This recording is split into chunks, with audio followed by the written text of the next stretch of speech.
If you are like me and suddenly got surprised by the realization that D-BT02's English release is less than 2 weeks away, please let me know in the comments. Swear to God, I can't be the only one that just kind of like looked at the calendar, saw that it's less than 2 weeks away, literally 11 days away, and suddenly just went like, hold up, why is this, huh? Wait, what? Wasn't this just released in Japanese? Hello, what? Anyway, hello folks, welcome. It's finally time to start talking more about D-BT02, and not just in terms of reveals, but actually meta, parts to pick up, and all that good usual stuff. Today we're going to be talking about basically the meta that's been showing up in Japan. There's been a lot of big tournaments happening over the last few weeks, and we're getting a pretty good insight on what the meta is looking to shape up to be. Certain decks are definitely showing up a lot more than others. They're also being brought by a lot more players than other decks. And so let's break down some of the key tournaments, and then from some of these tournaments I'll pick up 1 or 2 decks to talk about to kind of highlight how these decks have evolved with set 2, as well as how they are actually adapting to the meta.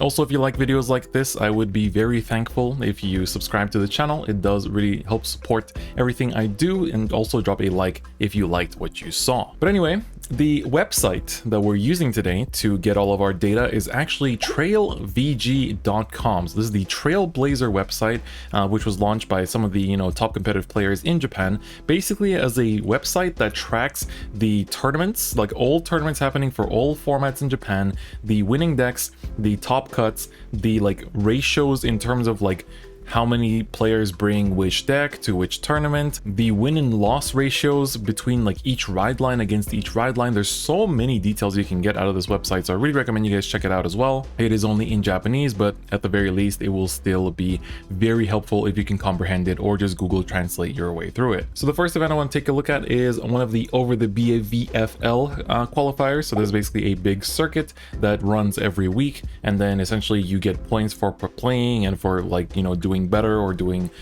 getting top cut and things like that, and then the players with the highest points will get special prizes. So the first one taking a look at is the Kashiwa Station Square 1, which is happened on July 3rd and was a team tournament. Here you can see the decks that actually won. I'm kind of giving you guys the Google Translate because I don't think it's very useful to you guys to just like show you the Japanese text. So we can see the winning team brought Aurora Senki, so that would actually be Seraph Snow, so Aurora Battle Princesses. So Seraph Snow, Bastion, and Bruce. That was a very common lineup between players. Then we have second place, Bastion, once again Seraph Snow and Bruce, and then here we actually kind of differ. We have Bastion, Seraph Snow, and Magnolia, so no Bruce there, and then finally Seraph Snow, Bastion, and Bruce. So the most common decks here of course are Bastion and Seraph Snow of all things. So this kind of like made it seem like this is like the best 3 decks in the meta. If we take a look at the deck distribution, you can see how it all converted here. So it was a team tournament, so 32 teams equals 96 players, and of course they can't use the same ride line between more than 1 player per team. So we can see the Bastion was brought by 27 people, so of course you can only have 1 per team, so that's like basically 27 teams out of 32 had a Bastion. Bruce 24, then we had both Brankgate ride lines were brought by 10 people each, which is quite nice to see. Orpheus didn't do as hot in this one though. Nirvana brought by 7, so it's really been dropping in popularity compared to how popular it was in set 1. Then of course Barrow Magnus 5, Blaster 4, Magnolia up by 3 people and it got a top. Overlord by 2. Magician here is basically Hexa Orbs, so was also brought by 2. Zorga by 1, and one of the Token Rambo ones was also by 1 person. You can also see these are some of the visuals you can find on the Trail website. I'll leave links in the description if you want to look around yourself. But here, for example, is like the total win rate of all ride lines. So you can see the first one is Nirvana. Basically, in total from all players, all games, it won 12 times and lost 23 times. So that's a pretty bad win rate. But then we look at something like Aurora Battle Princesses, which is like 25-25, so that's 50% win rate. Bruce 58-34, so it's 63% win rate. And of course the more popular decks have more games under their belt, and we can see that especially with Bruce and Bastion. And also if you scroll down you can see the actual win rates of these decks compared to the others. So here for example Bruce, if you take a look at the win rates, it basically has a nice win rate percentage to like Nirvana, Overlord, Barrow Magnus, Seraph Snow, Orpheus. Bastion is kind of equal.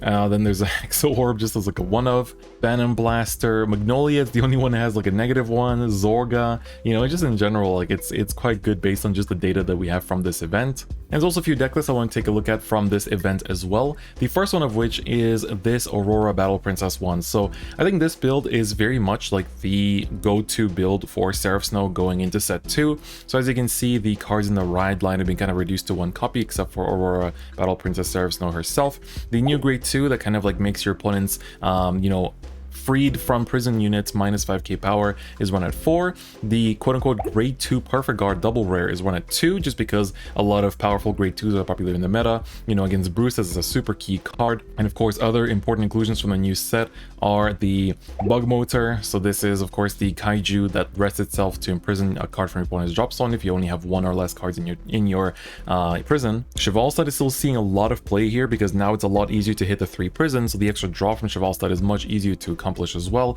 And of course the hand prison order is also run at 4, which is pretty cool to see. Soul Blast 1, if your opponent has 4 more cards in hand, you imprison something, is definitely a great card, so I'm not too surprised that this is being run at 4. And this is actually the deck list that I'm personally planning to kind of like rock as well. I think maybe I would just change one thing in like running 8 crit 3 front. I don't think you really need to commit to the 4 fronts necessarily in every deck. They are a great addition of having 20k shield, but crits still win games a bit better in my opinion than fronts, and so therefore I would still go to that camp. Then this is kind of the go-to Bastion build now. So Bastion got a lot of interesting grade 3s and stuff in this set, but in the end the only thing that kind of made the cut is the order. So the Forum Up Chosen Knights order is very good. Getting an extra drive check is great, more draw power, you know, hit your persona rides and stuff like that. But apart from that, I mean, you play the new front and everything else is basically the same as it used to be. You can basically, I would say the optimal deck list here is like maybe the Forum Up could go down to 3 and you play a 4th Kokabiel, and that's basically it. That's the list. Like, I think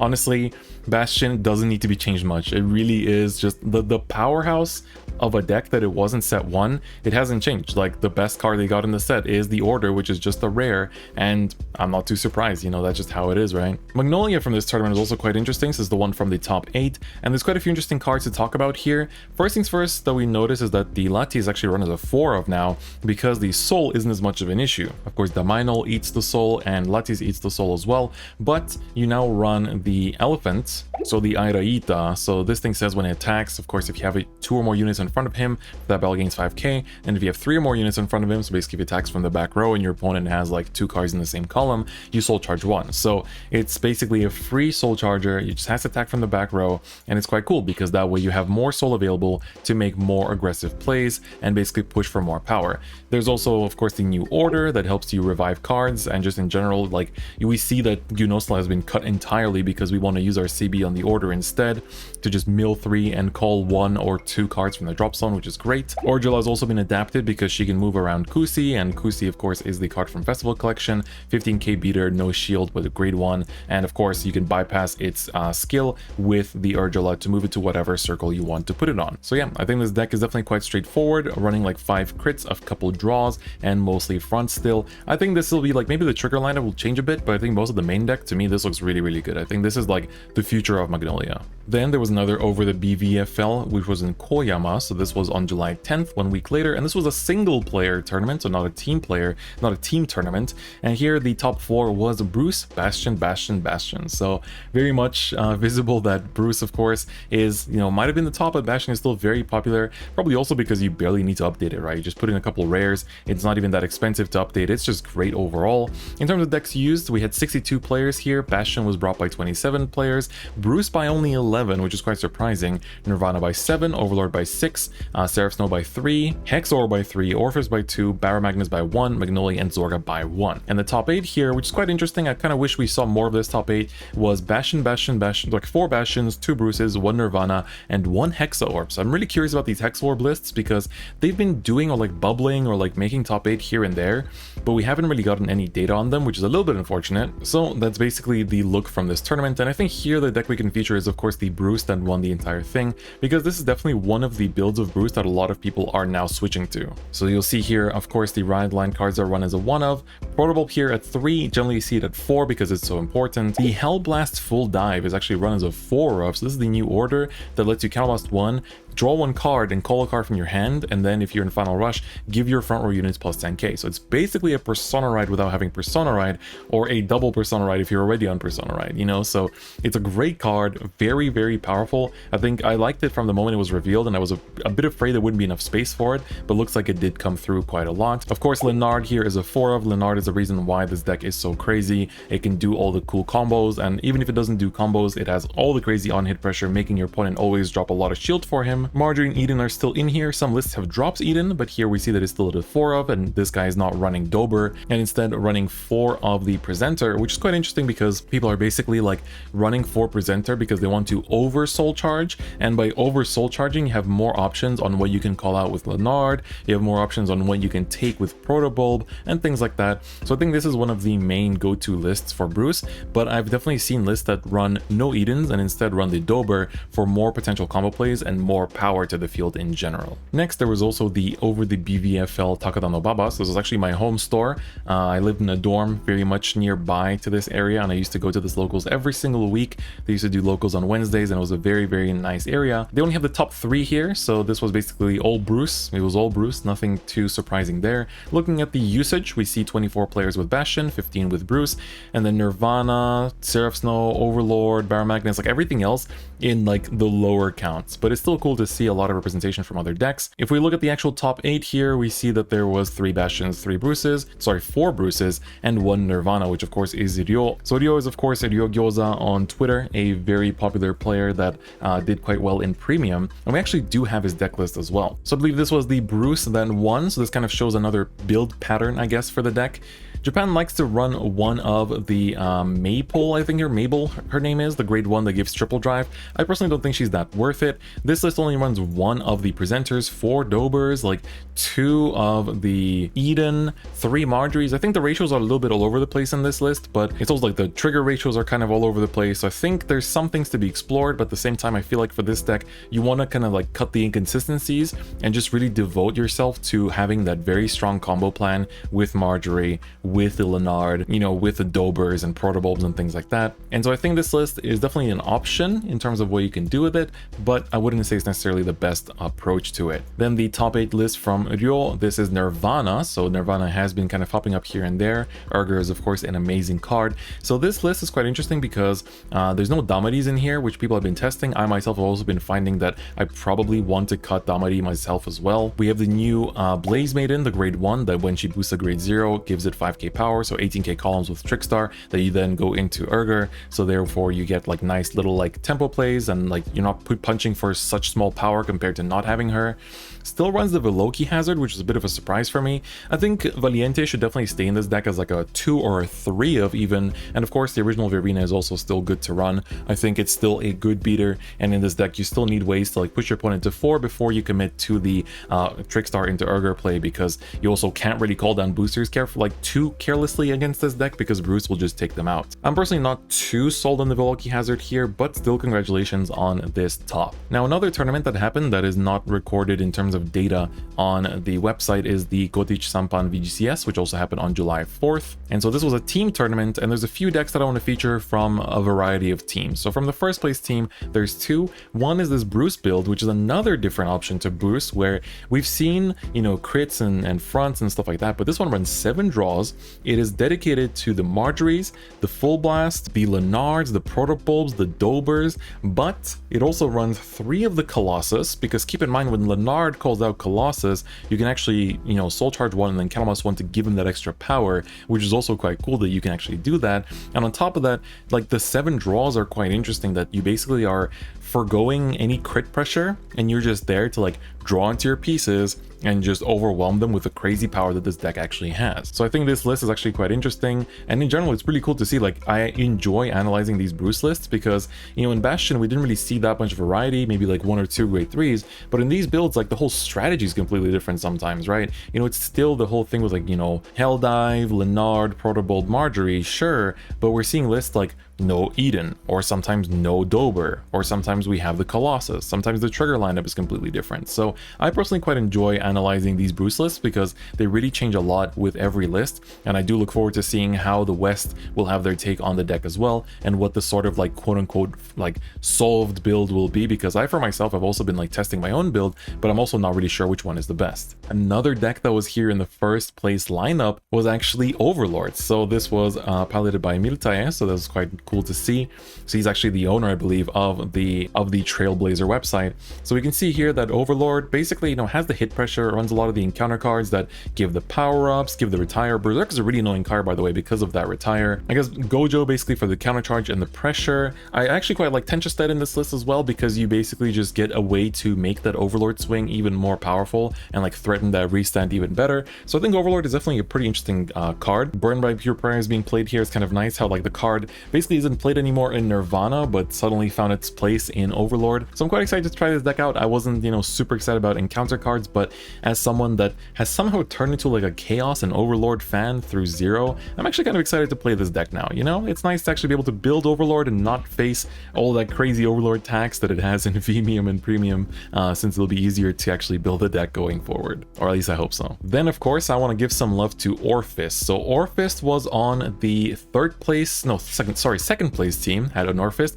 and we've seen a few other Orpheus. There's another tournament that happened called the JVGCS that I haven't actually found data on just yet. There's a few topping decks here and there, but I haven't actually found anything too concrete on it, so I might make an updated like meta video in a week or two, and hopefully we can take a look at that, because I think there was an Orpheus that made it to finals there, so that'd be pretty cool. But this Orpheus list I actually really like. This is actually like almost card for card the same as the list that I've been testing. Mainly the way this deck has changed is, of course, the Alviderd as well as Thumbelino are amazing cards, right? Alviderd gives you field control. You know, if your opponent leaves annoying stuff in the back, you have access to actually taking it out without paying a Soul Blast or a Counter Blast or anything. And Thumbelino finally lets us reach like 48k columns without any Counter Blast or anything. So those are really great cards that I'm super happy about like the inclusion of. And the 3 of the Istareto, like this card basically says if your world is an Abyssal Dark Knight, at the end of each player's turn, both players choose one of their rear guards and retire them. So you're pretty happy to get rid of your tokens, and for your opponent,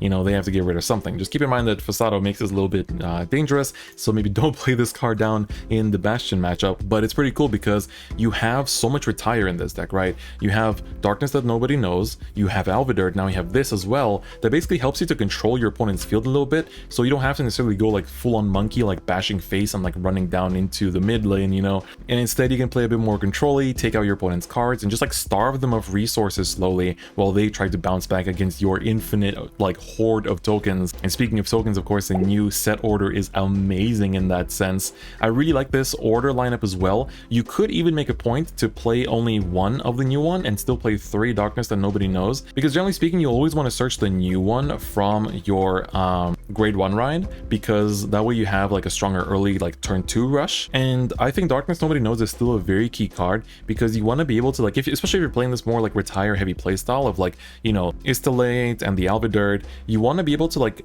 if you have Soul, either use it to draw cards or use it to pop stuff. And especially against matchups like Nirvana, it's always going to be great. Against Bruce, it's even like a little bit tricky because, you know, if they leave up their Marjorie or they leave up like their Leonard, you want to be able to take it out. And against anything else that's like more rogue, that kind of like just rearguard pinpoint pop is just amazing. I really do like it. The second list I want to take a look at is once again Magnolia, and this list again looks very similar, right? We have the elephant down to 3 and basically just playing one of that grade 2 that pops itself to give 2 units power. But I think honestly, like you can just play the same list as we looked at earlier, right? Just 4 of the elephant and like everything else that you see here at 4. I really like the fact that Latias has now been bumped up to 4 as well. Just in general, like this list has been very like just popping up here and there, and I think that Magnolia honestly has a really good chance in this meta, because for a lot of the decks facing it, especially the decks that need a longer time to set up, so I'm thinking about stuff like Bruce, thinking about stuff like the Bastion, hell, Nirvana even. I guess Nirvana not as much, but any deck that takes a bit longer to set up, Magnolia can actually win before they even get the chance to reach turn 4, which is pretty crazy to think about. And I think Magnolia really has a strong chance in this meta, so definitely don't sleep on it. Final list I want to take a look at is another Nirvana list, and I really do like this one a lot, because this one, you know, we've seen different lists of Nirvana, and some people run the Dogachirashi to basically have like, you know, on discard Soul Charge. I really do like that card, but some people just still run like straight up every single Verena form, except for Valiente, is like 3 of. The reason for Valiente still being in the list, by the way, is because you need a way to push your opponent to 4 without committing boosters, and like otherwise Leonard will take them out, right, and just get a free call out of it. And so Valiente allows you to push your opponent to 4 where the Elgar is at the strongest point. The regular Verena is actually still pretty hot in the current meta in my opinion, simply because a lot of decks are still kind of suffering to that kind of like pinpoint retire, and so it's nice for that reason. It's also going first, a really nice just vanilla beater to put down to rush your opponent to 4, and then you basically go for the Urger kind of like, you know, multi-attack.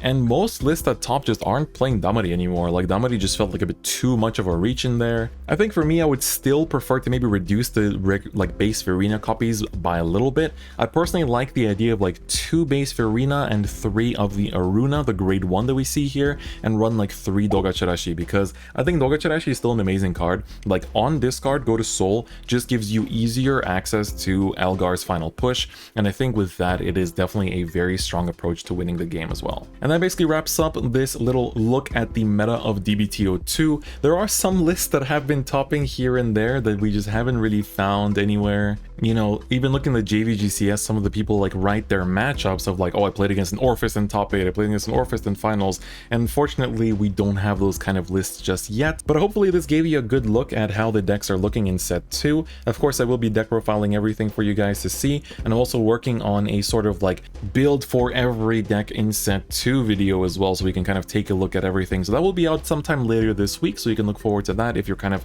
starting to tinker with ideas for this set. I didn't want to get the video out too early because I wanted to really give a bit of time for the meta to solidify, and also for some time to myself to actually playtest the decks, because I think that is very important. So yeah, otherwise that's basically it for today. Hope you guys enjoyed this early look at the D-BT02 meta. I will be opening a whole case of D-BT02, so you can look forward to a lot of box opening videos, and I'm also going to be opening up half of the case on stream as well, so that's going to be really fun. Anyway guys, thank you so much for watching, and I'll see you guys next time. Bye bye.